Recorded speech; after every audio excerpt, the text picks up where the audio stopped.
Enfim, mas o fato é, o tempo passou e aí eu não vou dizer que eu não tive chance, o fato é que eu não estudei, não me formei, a lembrança que eu tenho da minha formação acadêmica foi com o próprio Bagulhão, que ele dizia para a gente assim, vocês não podem ser bandido burro, vocês têm que ser inteligentes, vocês têm que ouvir Geraldo Vandré, não sei o quê. Aí, uma vez ele deu uma bandeira para nós, assim, vocês são comunistas. Eu falei, porra, comunista? Aí um martelo e uma foice, eu falei, peguei, os caras reproduziram de um livro, coloquei na parede, minha mãe, o que é isso? Eu falei, fala, quieta que isso aí é uma parada que ninguém pode saber.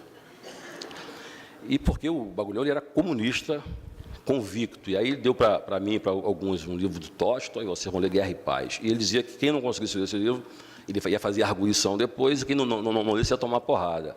E eu, como não sabia ler, eu sabia que eu ia tomar porrada, então eu ficava tentando saber, eu fujo da favela ou aprendo a ler. Aí, bom, eu tenho até hoje esse livro, até hoje não consigo ler. E comecei a ler Fantasma e Batman, para poder tentar aprender a ler, para poder começar a fazer ali a leitura. Enfim, acabou que ele nunca me bateu, até porque depois eu descobri que ele nunca foi comunista, que ele era botafoguense, fã do João Saldanha, e esse sim era comunista. Mas, enfim, então o fato é que a CUFA ela passou a ter esse sentimento de como é que a gente, na verdade, sai desse caos, total, como é que a gente migra para outros territórios, como é que a gente, interage com outros universos, sem necessariamente falar a língua do outro universo, porque quando eu falo, obviamente, que eu tenho sotaque daquele lugar. O próprio Ronaldinho, quando ele foi... que a gente vive num país do preconceito, não é só contra o preto, contra a mulher, contra todo mundo. Quer dizer, o preconceito ele é tão foda, o preconceito, que até o emergente milionário da Barra da Tijuca, ele é acusado de ser emergente, né? Quer dizer, é emergente. Quer dizer, quando o cara começa a comer, cara, esse cara não estudou lá na London School. Quer dizer, esse cara, é o Ronaldinho Fenômeno, expulso do condomínio que estuda, se formou no Brizolão. E aí eu queria encerrar aqui esse bate-papo, desculpa aí, Júnior, roubar os teus buchas, né? É o seguinte, que a CUFA no Complexo do Alemão foi uma conquista nossa, mas foi uma participação de um parceiro nosso chamado Gaúcho, que é aquele rapaz ali, que é o primeiro ali, que ele era dono do Complexo do Alemão. Então, ver o Gaúcho aqui hoje, para mim, é uma grande felicidade, porque é o seguinte, o Gaúcho a gente tem uma história junto. É no mesmo processo que o Gaúcho está, de 8 anos atrás, eu também estou. Eu estou citado no processo como o cara que conseguia permitir que o Gaúcho transitasse nas 3 facções do Rio de Janeiro. Então, era assim que eu era citado nesse negócio. Porque, quando o Gaúcho, que realmente o Gaúcho era traficante, era bandido, quer dizer, ele está pior agora, que está no Afro-Reg, mas tudo bem. Mas quando o Gaúcho era do Complexo do Alemão, me lembro que uma pessoa me pediu para poder fazer um pedido para ele, mas eu já conheci o Gaúcho, só que eu não sabia que ele era o Cláudio Piuma. Achei que fosse uma outra pessoa. E procurei o secretário penitenciário que chamava-se Thompson. E aí eu fui lá com o doutor Thompson, que quem me levou para poder falar com o Thompson foi o tal de Luiz Eduardo Soares, inclusive. Chegando lá, lembra disso, Luiz Eduardo? Eu falei, a gente quer ajudar um preso de vocês que está sendo maltratado. Claro, doutor Luiz Eduardo Soares. Qual é o nome do preso? Eu falei, Luiz Cláudio Piuma. Pelo amor de Deus, não fala nesse nome, que esse cara é perigosíssimo, dono do Complexo do Alemão, sócio não sei de quem, rei das rebeliões. Eu falei, que roubada. Aí fui lá em Bangu para poder ver que era o preso, era esse safado aqui do Gaúcho.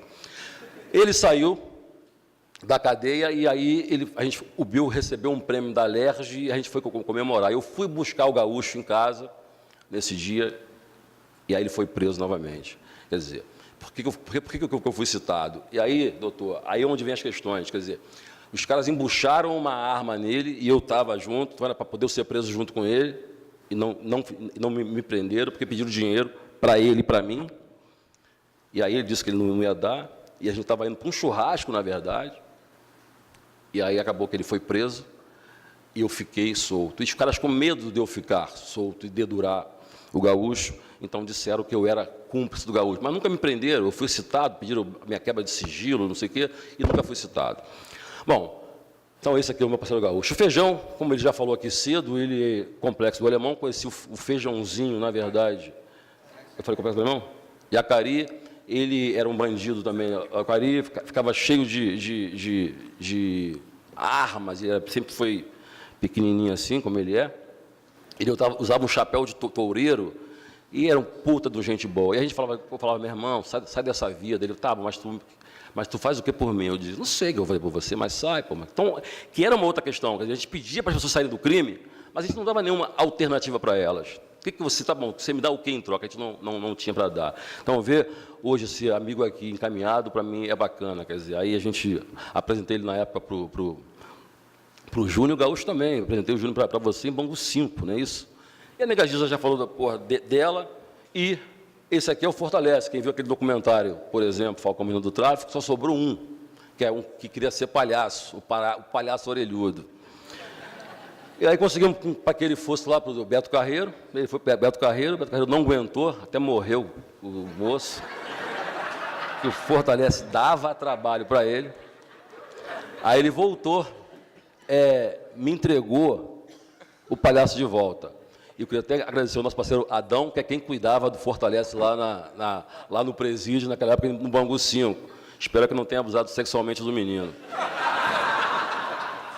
E, por fim, eu queria dizer, o nosso presidente hoje é o Preto Zezé. Quer dizer, a CUFA ela tem essa ideia de tentar fazer com que o poder, entre aspas, seja democratizado. Então, o Zezé é o Preto Zezé do Ceará, e eu preciso só de 2 minutinhos, que ele vai contar só como é que eu o conheci, e a gente encerra a minha fala. Rapidinho, Zezé.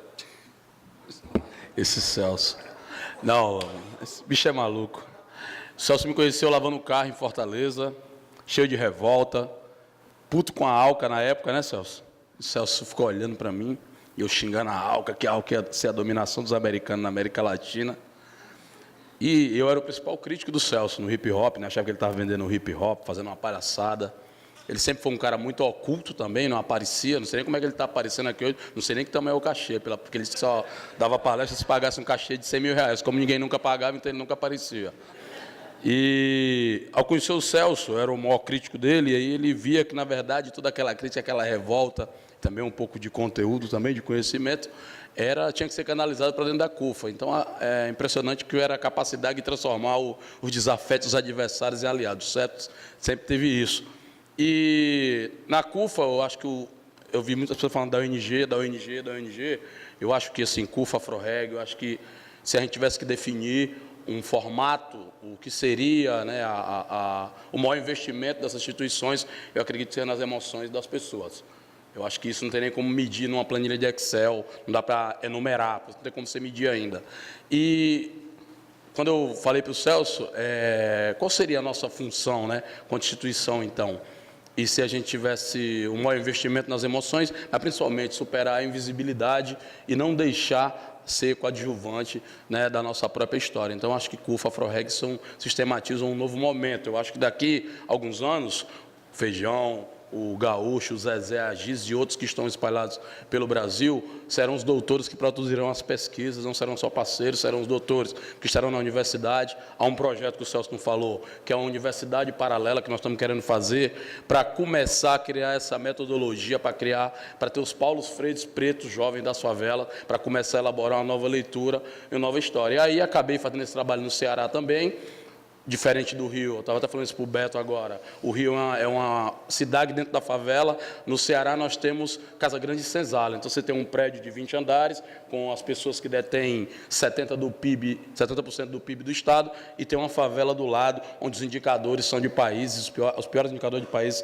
africanos. E as pessoas acham isso normal também. E o desafio nosso no Ceará, se aqui é difícil aproximar a academia, os empresários intelectuais, né, esse conjunto todo de organizações, imagina no Ceará, onde o governador, até um certo tempo atrás, dizia que não tinha preto, onde as pessoas da favela tinham vergonha de se assumir quanto favela, onde essa coisa de empresário no lugar, artista também, universidade, começar a aprender com o favelado, isso é uma coisa mais distante ainda. E se você vai subindo o Brasil lá para o norte, aí é que você vai vendo a distância, onde um cara da CUFA do Amapá, por exemplo, pega 6 horas de barco para ir para outro bairro, ou lá no Rio Branco ou no Acre.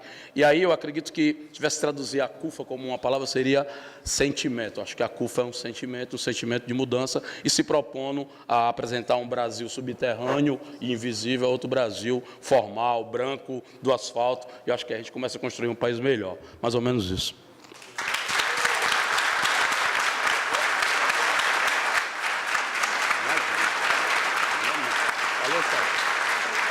Eu não ia falar, mas vou falar só uma coisinha, porque quando o Celso estava lembrando do Falcão, e aí vendo, né, que o Celso só não disse que só sobreviveu ele dos 16. Alô? Está ouvindo? O Celso falou, né, que o Orelhudo... Não, mas esqueceu de dizer o seguinte, depois, em menos de um ano, os 15 já tinham morrido. Né? Em menos de um ano, os outros 15, a exceção dele, que veio para ser palhaço, já tinham morrido. E nesse filme, se vocês lembrarem, tem uma passagem que o Celso está fazendo uma entrevista para um dos outros 15, devia ter uns 14 anos, 15 anos, um moleque mirradinho, e o Celso pergunta para ele o seguinte, o que tu vai fazer aí quando... O que vai acontecer quando tu morrer? E o garoto faz uma resposta de cunho antropológico, sociológico. Você lembra disso, Celso? Lembra? Tem problema, vem outro no meu lugar. Aí o Celso sacou que o garoto estava muito seguro de si. O Celso, você ouve a voz do Celso e disse, não, que jeito meio, não vou repetir, né, mas esse jeito dele meio marrendo, pô, fala a verdade aí, o que é, tal, isso aqui. Pressiona. O garoto engasga, dá uma embargada na voz, tira aquela marra toda, você vê que ele passa alguns segundos pensando e faz a seguinte frase. Em vez de dizer, vem outro no meu lugar, ele diz o seguinte, eu vou descansar. Essa sala aqui é das salas mais sofisticadas que a gente tem, né? Isso que a gente está vendo aqui. Tudo. Da polícia, o Coronel Robson está aqui, além do Roberto Sá, a academia toda, com o nosso ícone, referência e mestre, Luiz Eduardo, certo?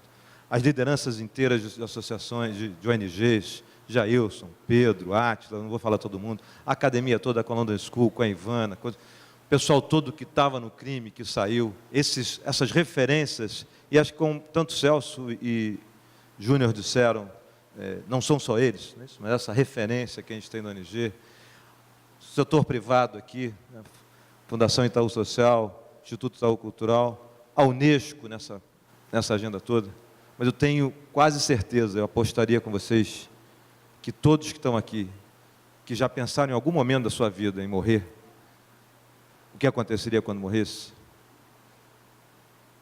Eu tenho muita dificuldade de acreditar que alguém diria daqui, teria pensado que quando morresse, iria descansar. Só cada um pensar aqui na sua vida e nesse momento. Eu acho que a gente está vivendo um momento histórico mesmo nesse país, as sociabilidades subterrâneas que estão no estudo, as várias formas de retratar isso, mas com a densidade, com a força e com a experiência que permitem dialogar com isso.